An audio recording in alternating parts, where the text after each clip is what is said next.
Perfect. Thank you so much. Thanks for having me tonight. So the National Nutrition Month theme for 2023, Fuel for the Future. You can flip to the next slide, Nikki.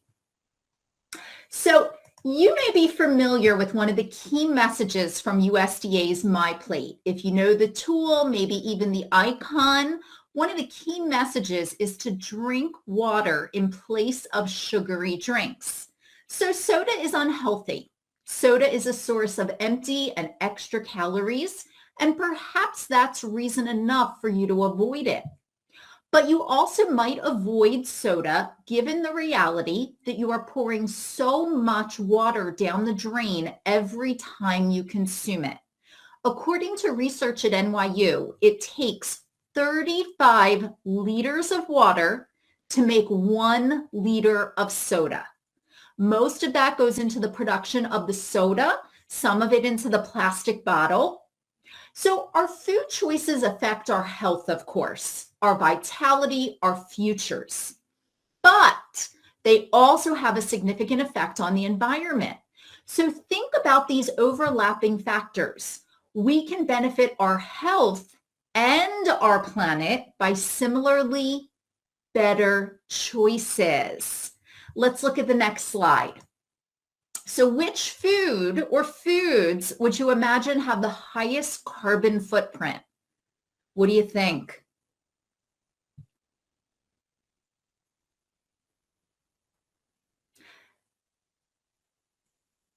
Definitely A, the lamb and the beef. The lamb and the beef, they have the highest carbon footprints of all the foods we eat, and I'll talk about why in just a moment.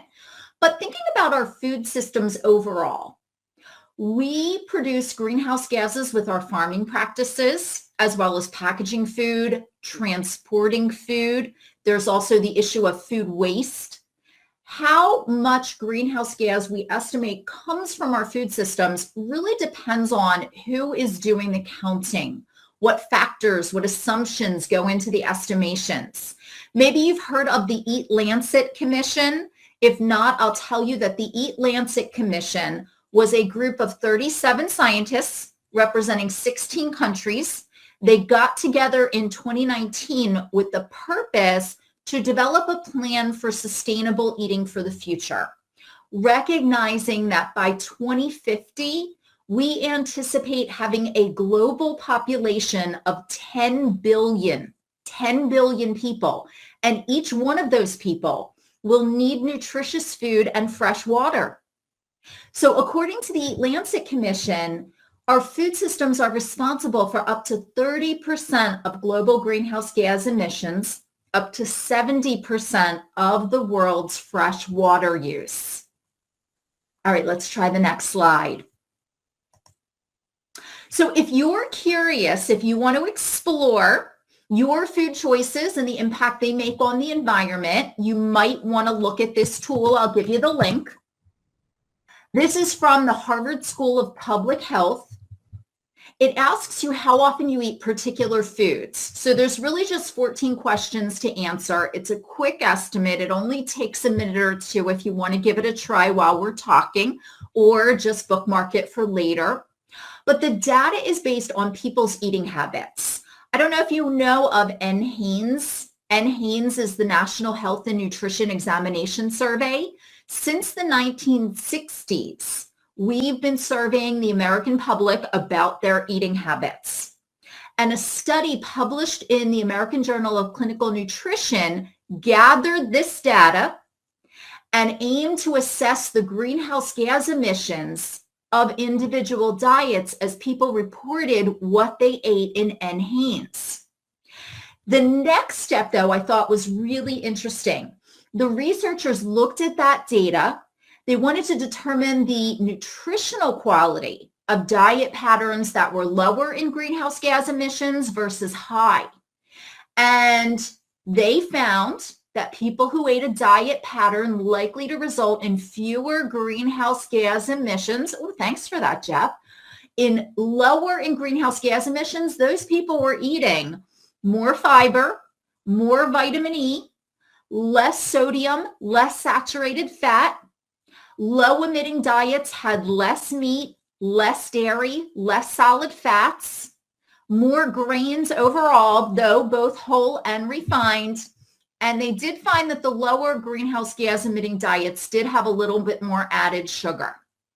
But overall, they reached a conclusion that food patterns responsible for lower emissions of greenhouse gases had better diet quality on several key dimensions. So again, what's good for us is good for the planet.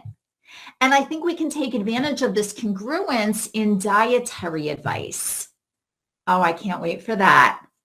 Seaweed-based bottles. Let's do it. All right, let's flip to the next slide, Nikki. So what you see here is a chart that compares the greenhouse gas emissions that result from the production of various foods.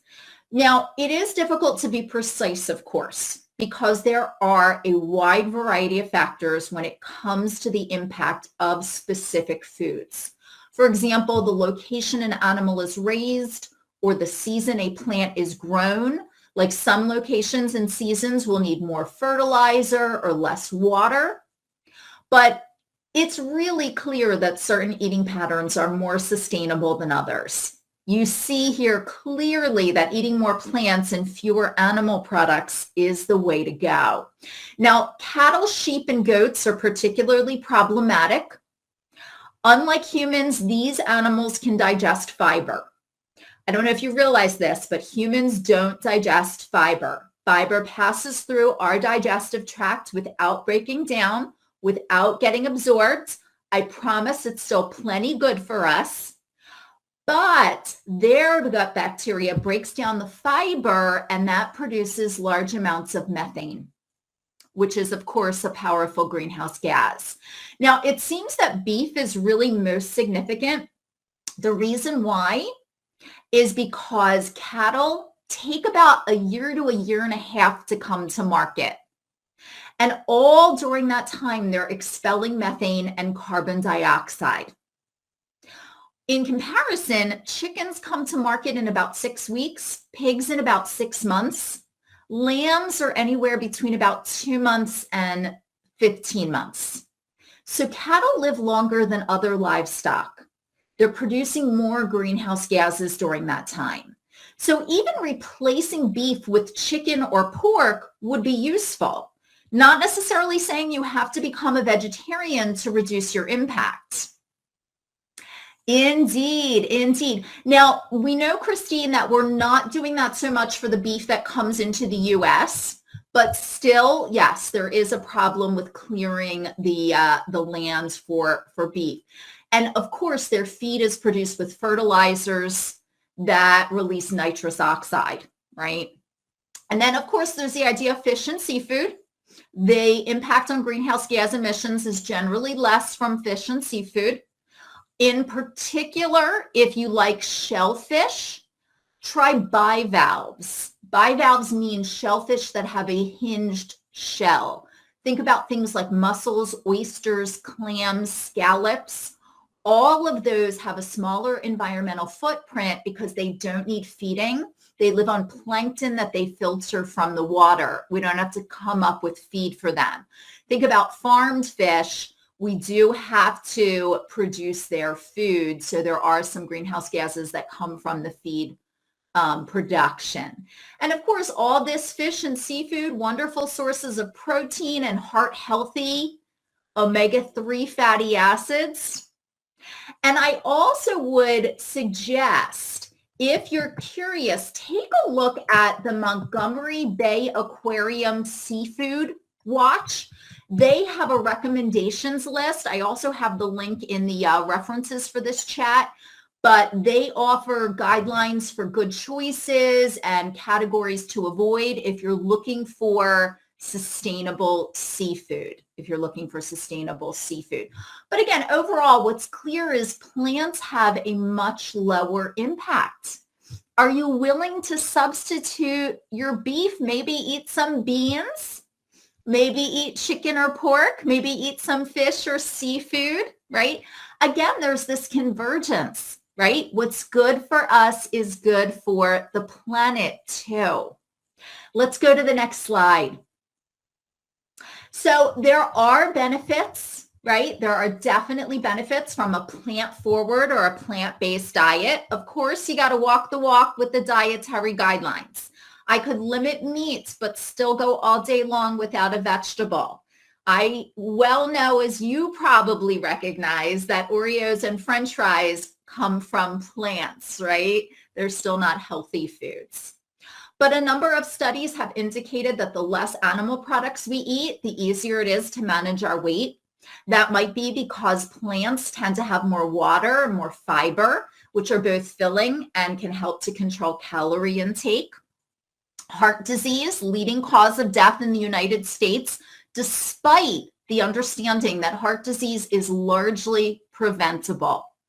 We need to cut back on saturated fat, and rich sources are fatty animal foods like meat and whole milk, 2% milk, cheese, ice cream, butter, right? Saturated fat raises LDL levels, which contributes to atherosclerosis. Conversely, if you eat more plants, you're consuming more fiber, and fiber lowers blood cholesterol. If you eat more plants, you're probably taking in more potassium and magnesium, and those are minerals that help to lower blood pressure. You can get potassium from things like potatoes and tomatoes and oranges and bananas. You can get magnesium from nuts and seeds and whole grains and beans. Did you know diabetes, fully half of the American population is either pre-diabetic or diabetic? Crazy, right? But when people have plant-based diets, they tend to have better BMIs and they tend to have less insulin resistance. Excess body fat causes more insulin resistance. So better glycemic control comes with weight management typically. Fiber, also from eating plants, helps to blunt the rise in blood sugar following a meal. Fiber slows down digestion so your blood sugar doesn't spike up so quickly. And then some studies have even found that amino acids in soybeans, so think about eating things like tofu or edamame or drinking soy milk, that these soybeans may have specific amino acids that improve insulin sensitivity. There are more choices than fries, yes. And how about cancer? If you eat more plants, you're going to get more antioxidants. For example, vitamin E, vitamin C. You're going to get more phytochemicals, those plant chemicals you might know of, carotenoids, flavonoids, phenolic acids, and more. They reduce oxidative stress, something that plays a role in the development of cancer. So if you eat more plants, getting more antioxidants and phytochemicals can reduce your cancer risk. I want to emphasize again, it's not just limiting animal foods, but consuming a rich amount and wide variety of plants. If you happen to have been here last National Nutrition Month, I gave a presentation where I stated that only 10% of Americans eat the recommended amount of veggies. Only 20% of us eat the recommended amounts of fruits. And that's just such a shame because it's those foods that promote health and prevent disease. Let's go to the next slide. So how to shift towards better personal health and planetary health. More plants, fewer animal foods. And you've probably heard of the word flexitarian before. It's a combination of two words, flexible and vegetarian. A flexitarian diet is sometimes called a semi-vegetarian diet. And this is a great approach because you don't have to completely eliminate meat. Maybe you're a vegetarian some of the time, maybe much of the time, but you can still enjoy the occasional burger or steak. Eating some animal foods is okay, and you decide how often to do that. Maybe you try the Meatless Monday idea. And of course, it doesn't have to be Monday, and it could maybe just be 1 or 2 days a week that you go meatless. Maybe you could try viewing meat as a side dish. So you're eating a smaller portion and you enhance your grains, your veggies, your other food groups. Maybe, as we were saying before, cut back on beef, even if you're eating chicken breast, fish, seafood. But with this kind of flexible approach, you don't have to imagine your last hamburger. So maybe it's a little bit easy in terms of adopting. The next slide. Now, as a dietitian, I know that many people are concerned about protein. Obsessed with protein might be more accurate. How much protein, though, are you really supposed to eat? For general health, the RDA is 0.35 grams per pound of body weight. So just multiply your weight in pounds by 0.35. That's how many grams of protein to shoot for a day. On the other hand, if you do regularly engage in endurance or strength activities, you could bump it up. The Academy of Nutrition and Dietetics and the American College of Sports Medicine came together to recommend 0.5 to 0.8 grams per pound of body weight for the day. So lots of options from plant foods, right? These foods that you see pictured here all provide protein, whether it's tofu or beans or lentils or quinoa or nuts or seeds. You can get protein from these foods. The protein is still high quality. You don't have to worry about essential amino acids as long as you're eating a wide variety of protein-rich plants. Let's go to the last slide. So what do you think? What would you choose? Here are just some comparisons, looking at calories, fat, total protein, fiber. Did you know that research shows that only 7% of Americans eat the recommended amount of fiber? And just think, it lowers blood sugar, it lowers blood cholesterol, it helps to keep you full and assists with weight management. Indeed, it reduces the risk of digestive disorders like hemorrhoids and diverticulosis. It does reduce constipation and promote regularity. Eating more plants is a great way to get more fiber. Oh, Vanessa, it's delicious. I may be biased.